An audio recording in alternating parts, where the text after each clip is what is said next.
할렐루야. 하나님의 평강이 저와 여러분에게 가득하기를 원합니다. 우리는 새 왕 이야기를 함께 나누고 있습니다. 새 왕이 누구누구를 말하는지 여러분 아시지요? 첫 번째 왕은 바로 사울입니다. 두 번째 왕은 다윗이죠. 그러면 세 번째 왕은 누구일까요? 첫 시간에 말씀드린 것처럼 압살롬을 의미합니다. 압살롬이 새 왕 이야기의 주인공이 될 수 있다는 것에 대하여서 많은 사람들이 의구심을 갖더라고요. 그가 정말로 왕이었는가? 왕이 된 적이 있었는가? 이스라엘 역사를 살펴보면 압살롬은 왕의 자리에 올랐던 적이 분명히 있습니다. 다만 그가 왕 되었던 것을 이스라엘 역사가 인정하지 않았을 뿐이었고 또 기간이 매우 짧았기 때문에 사람들은 다윗의 다음 왕으로 솔로몬을 이야기하는 것뿐이지요. 우리가 새 왕 이야기를 이야기할 때 그 세 명의 왕은 실질적으로 권좌에 오른 사람을 의미하기도 하지만 그러나 스스로 왕이 되고자 했던 사람들, 그 왕의 신분을 잠깐이라도 유지했던 사람들, 그러나 그들과 하나님과의 관계 속에서 하나님의 기름 부으심과 권위가 누구에게 있었는지를 살펴보는 시간이 될 것입니다. 자, 그렇다고 한다면 압살롬은 어떻게 해서 왕의 자리에 오르게 되었을까? 안타깝게도 그것은 하나님 앞에 인정받지 못하는 왕권에 대한 욕심이었고, 그리고 그 누구에게로부터도 환영받지 못하는 권력의 남용이었죠. 왜 그런 불행이 다윗의 가문 가운데서 일어났던 것일까요? 우리는 다윗의 가문을 한번 살펴볼 필요가 있다고 여겨집니다. 남자에게 있어서 일과 가정은 어떠한 의미가 있을까요? 만약에 둘 중에 하나를 선택하라고 한다면 여러분은 일을 선택하시겠습니까? 아니면 가정을 선택하시겠습니까? 물론 이것은 둘 중에 하나만을 고르라고 요구하기에는 매우 어려운 그런 문제이기는 합니다. 또 그때그때 우리의 우선순위가 달라질 수도 있기는 하니까요. 그러나 분명한 것은 대부분의 사람들이 가정보다는 일에 관심을 갖고 거기에 모든 에너지를 쏟은 나머지 가정의 관리를 소홀히 함으로 먼 훗날 이제까지 쌓아왔던 그 모든 것들을 한순간에 무너뜨리는 그런 비극의 주인공이 되기도 합니다. 모든 것을 잃고 나서야 비로소 고백하죠. 가정이 얼마나 중요한지, 그리고 가정에 얼마나 많은 시간과 노력을 기울여야 하는지 뒤늦게서야 깨닫는 경우가 적지 않습니다. 여러분은 그렇지 않으십니까? 다윗의 삶 역시 그러했습니다. 다윗의 가정을 한번 살펴볼까요? 도표를 보시면 우리가 아는 것처럼 다윗은 이새의 8번째 아들로 태어났습니다. 다윗도 이제 누군가와 결혼을 하는데요. 그러나 다윗의 가계도를 살펴보면 다윗의 아내가 한두 명이 아니라는 사실을 알게 됩니다. 헤브론에 있을 때에도 그리고 예루살렘으로 수도를 옮긴 이후에도 다윗의 주변에는 많은 여인들이 있었습니다. 여러 사람의 여인들과 결혼을 하는 것은 당시 중동 지방에서 그리고 정치 권력자들에게는 정치 권력을 유지하는 수단이기도 했고 또 어느 정도 사회적으로 용인된 그런 관습이기도 했죠. 하지만 분명한 것은 이런 복잡한 가정 관계가 그 집안에서 원치 않은 갈등을 야기하였고 그 속에서 불행이 싹트고 있었다는 것입니다. 성경은 압살롬이 다윗과 구슬왕 달메의 딸 마아가 사이에서 태어난 세 번째 아들이라고 기록하고 있습니다. 압살롬은 매우 외모가 준수했던 것 같습니다. 그는 발바닥부터 정수리까지 흠이 없었다고 기록하고 있고요. 그의 머리털이 너무나 아름다워서 사람들이 부러워했다고 기록하고 있습니다. 그런데 이 압살롬의 주변에서 일어난 한 자그마한 사건이 다윗 가문에 아주 큰 비극을 낳게 되는 것을 우리는 성경을 통하여 보게 되는데 오늘 그 내용을 한번 살펴보도록 하지요. 압살롬에게는 누이 동생이 있었는데 그가 바로 다말이라고 하는 여인입니다. 다말이라고 하는 것은 이스라엘의 종려나무 열매를 일컫는 표현이기도 한데요. 그 압살롬과 다말은 다윗과 그슬 왕 달메의 딸 마아가 사이에서 태어난 두 자녀입니다. 그런데 이 다말에게 어느 날 큰 슬픔의 사건이 찾아옵니다. 그것이 무엇인지 아십니까? 다윗의 자손들 가운데, 자녀들 가운데 첫째 아들이 바로 암논인데요. 암논은 다윗과 아히노암 사이에서 태어난 아들입니다. 그런데 이 암논이 다말이라고 하는 이 여인을 성적으로 폭행하는, 성적으로 유린하는 그런 불상사가 일어납니다. 비록 이복이긴 하지만 분명히 한 아버지에게서 태어난 형제임에도 불구하고 그 이복 형제 사이에 이런 성적인 경계선이 무너져 버린 것이죠. 상상할 수 없는 일이 일어나고야 말았습니다. 너무 혈기가 왕성했었기 때문일까요? 아니면 당시의 도덕과 성적인 윤리가 이만큼 무너져 버렸기 때문이었을까요? 더욱더 비참한 것은 이 암논이 그 다말을 성적으로 유린하고 난 다음에 그를 철저하게 버렸다는 것입니다. 이것이 사랑과 욕망의 차이점이죠. 사랑은 끝없이 섬기지만 욕망은 채워지고 나면 버리는 것입니다.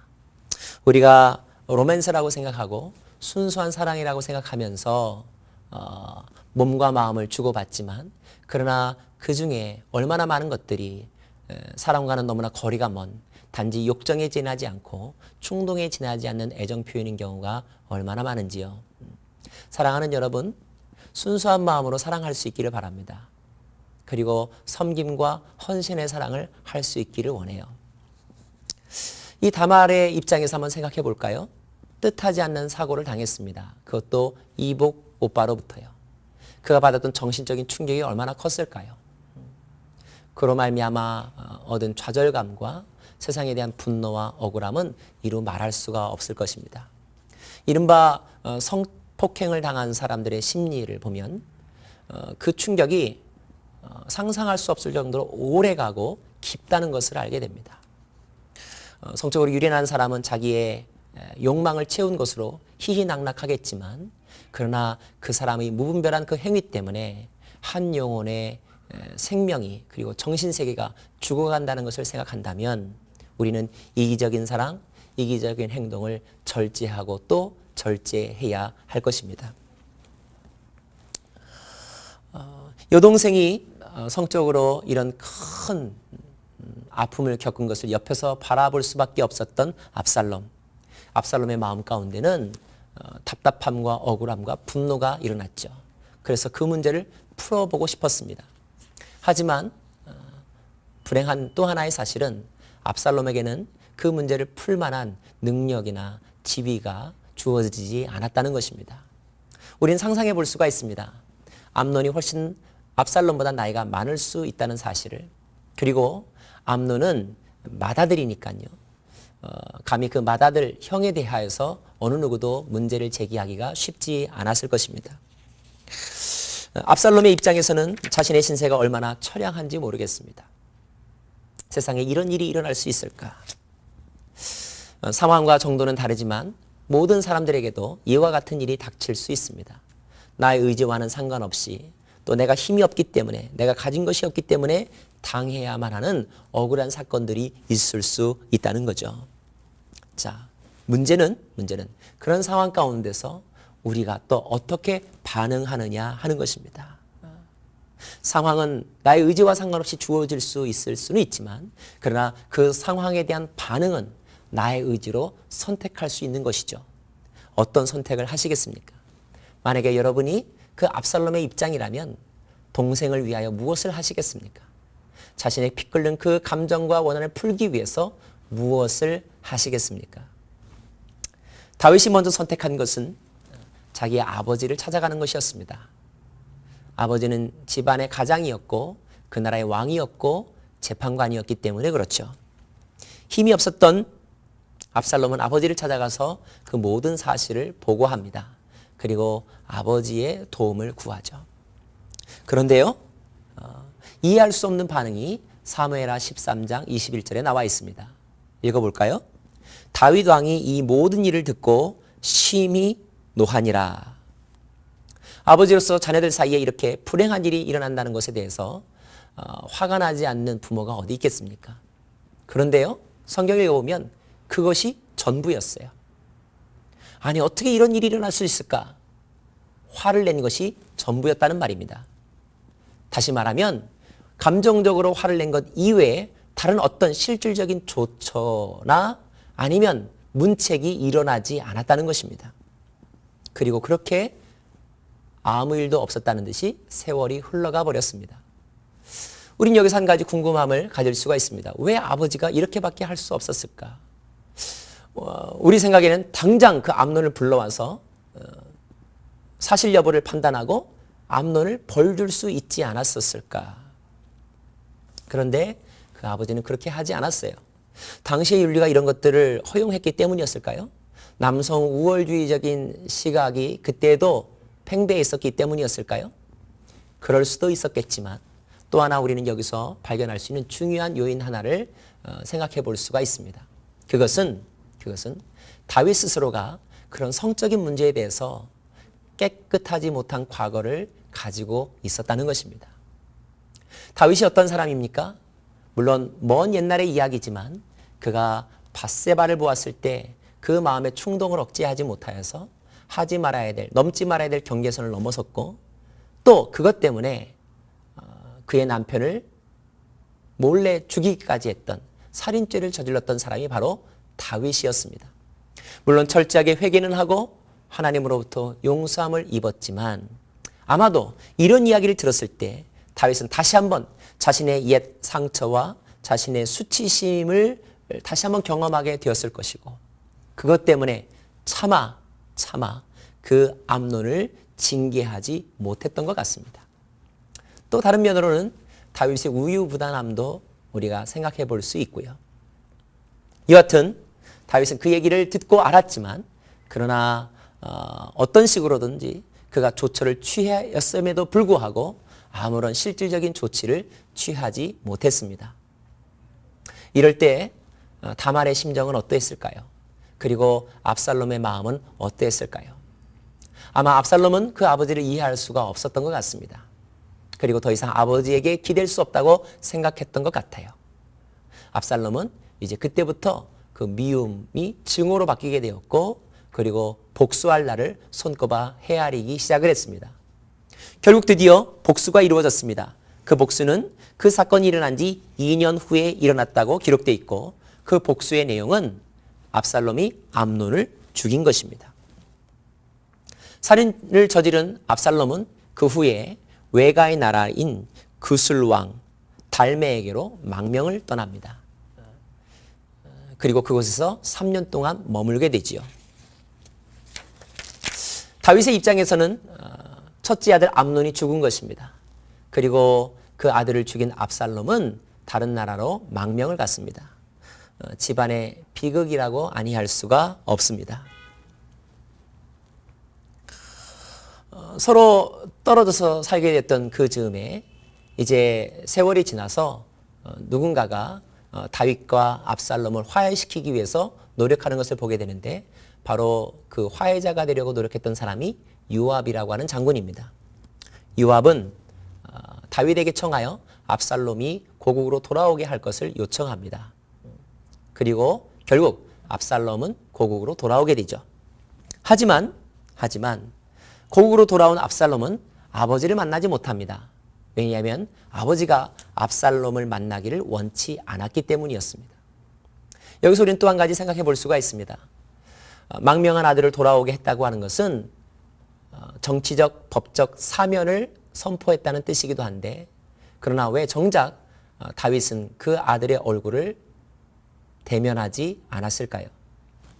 우린 여기서 인간이 할 수 있는 용서의 한계를 발견하게 됩니다. 용서에는 크게 네 가지가 있다고 합니다. 조건적인 용서, 부분적인 용서, 연기된 용서, 그리고 완전한 용서입니다. 조건적인 용서란 너가 이렇게 해준다면 내가 더 이상 문제 삼지 않으마 하는 것이죠.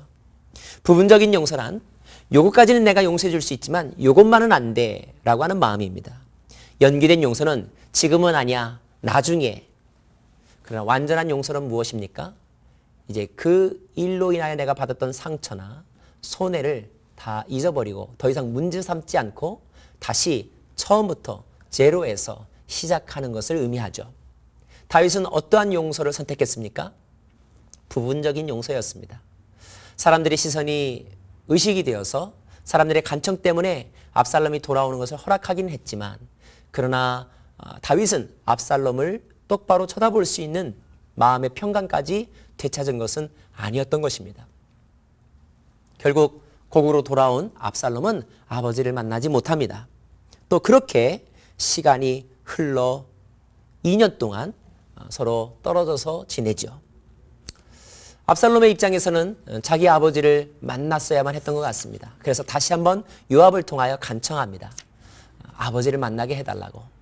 우여곡절 끝에 이제 드디어 아버지와 아들이 서로 얼굴을 대하고 만나게 되지요.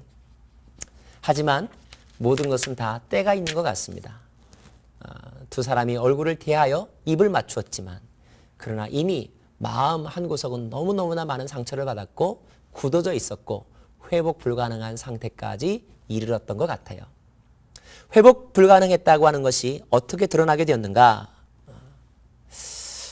압살롬이 4년 후에 아버지에게 이런 요청을 합니다. 내가 여호와께 서원한 것이 있으니 내가 이제부터는 헤브론에 가서 살겠습니다. 예루살렘을 떠나 헤브론으로 가서 살겠다는 것입니다. 아버지는 그 압살롬의 요청을 들어줍니다. 이제부터 압살롬은 헤브론에 거하게 되죠. 그런데 헤브론에서 이 압살롬이 한 것이 무엇인지 아십니까? 그는 예루살렘으로 향하는 백성들의 마음을 중간에서 가로챘습니다.